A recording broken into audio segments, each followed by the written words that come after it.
నా ప్రశ్న ఏమిటంటే ముస్లింలు తొండను చూస్తే చంపుతూ ఉంటారు. ఇలా చంపాలని ఇస్లాంలో ఎక్కడైనా ఉందా?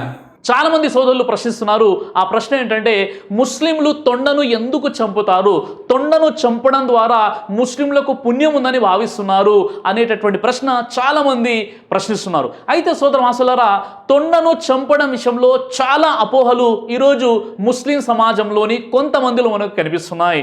తొండకు సంబంధించి చాలామంది ఏమని భావిస్తుంటారంటే, ఒకవేళ శుక్రవారం రోజు తొండని గనక ఒకే దెబ్బతో చంపినట్లయితే ఆది రోటిక సవాబ్ అని కొంతమంది భావిస్తుంటారు. అంటే ఒక సగం రొట్టె యొక్క పుణ్యం లభిస్తుంది అనేటటువంటి భావన చాలా మందిలో ఉంది. ఇక రకరకాల విషయాలు ఈరోజు అజ్ఞానం కారణంగా ముస్లిం సమాజంలో ఉన్నాయి. ఈ విషయాలను కొంతమందిని చూసి ముస్లిమేతరులు కూడా వాస్తవమేమో, ముస్లిముల యొక్క మతంలో వారి యొక్క గ్రంథాల్లో ఈ విషయం ఉందేమో అని కొంతమంది భావిస్తున్నారు. కొంతమంది ముస్లింలు వారి యొక్క గ్రామాలలో, పల్లెటూరులో ఏం చేస్తుంటారంటే రాళ్ళు తీసుకొని తొండలు ఎక్కడైతే కనిపిస్తుంటాయో ఆ తొండల్ని చంపేటటువంటి ప్రయత్నం చేస్తారు. మరి కొంతమంది శుక్రవారం అవగానే ఉదయం కొంతమంది ఇంటి నుండి బయలుదేరి రాళ్ళు తీసుకొని తొండలు ఎక్కడైతే కనిపిస్తాయో వాటిని ఆ తొండల్ని చంపేటటువంటి ప్రయత్నం చేస్తుంటారు. కానీ ఈ విధంగా తొండల్ని చంపడం, తొండల్ని వేటాడడం, వీటికి సంబంధించి ఎక్కడ కూడా ఈ విధంగా చేయాలని ఎక్కడ కూడా చెప్పబడలేదు. ఇది ఒక అజ్ఞానం తప్ప మరేమీ కాదు. అయితే కొంతమంది ముస్లిమేతరులు ఏమంటున్నారంటే, తొండ ఏ విధంగా అయితే తల ఊపుతుందో, ఆ తొండ ఏదైతే తల ఊపుతూ ఉంటుందో దాన్ని చూపించేసి ఇది ముస్లింలను హేళనగా చూస్తుంది కాబట్టి ముస్లింలు తొండని చంపుతున్నారని కొంతమంది అంటున్నారు. మరికొంతమంది ముస్లింలలో కొంతమంది అజ్ఞానపు ముస్లిం ఒక అఖీద ఏంటంటే, ఇమాం హుసేన్ హసన్ యొక్క షహాదత్ ఏదైతే జరిగిందో అప్పుడు శత్రువులను చూపించడానికి ఇమాం హుసేన్ వారు దాక్కున్నప్పుడు తొండ ఏం చేసిందంటే, అది తన తలను ఊపుతూ ఇమాం హుసేన్ వారు ఇక్కడ దాక్కున్నారు అని తొండే చూపించిందండి, కాబట్టి తొండను మేము చంపుతున్నామని కొంతమంది అజ్ఞానులు ఇలాంటి విశ్వాసాన్ని కలిగి ఉన్నారు. వాస్తవానికి ఇమాం హసన్ మరియు హుసేన్ యొక్క షహాదత్కి ఈ తొండకు ఎలాంటి సంబంధం లేదు.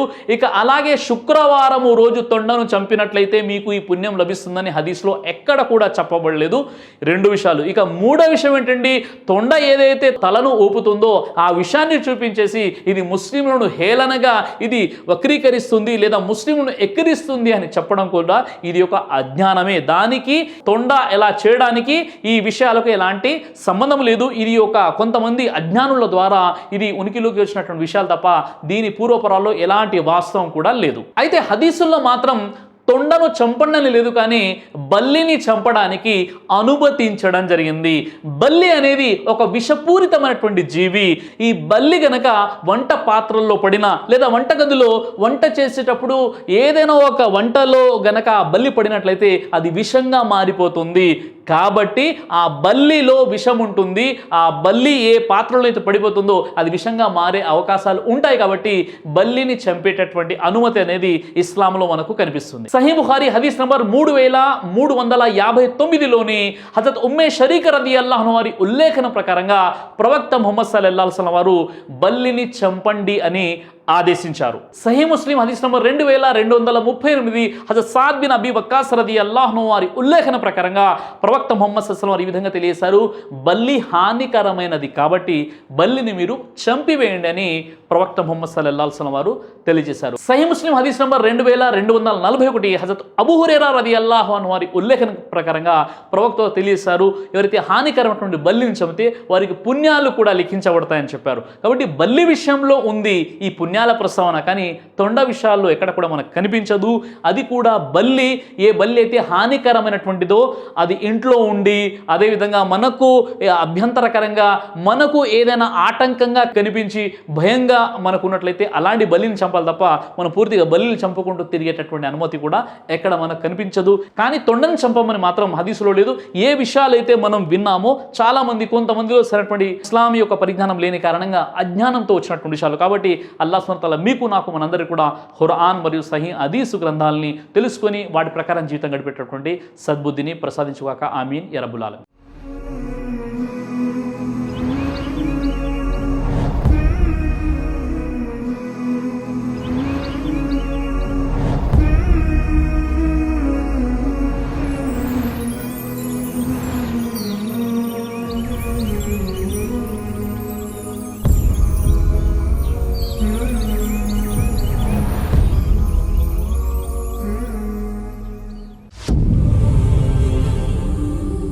బ్రదర్ సిరాజ్ అని యూట్యూబ్ ఛానల్ని మీరు సబ్స్క్రైబ్ చేసినట్లయితే ఇన్షాల్లా దేవచిత్తం అయితే మీకు వీడియోస్ వస్తుంటాయి. అదేవిధంగా బ్రదర్ సిరాజ్ అనేటటువంటి ఫేస్బుక్ని కూడా లైక్ చేయడం వల్ల మీకు వీడియోస్ వస్తుంటాయి.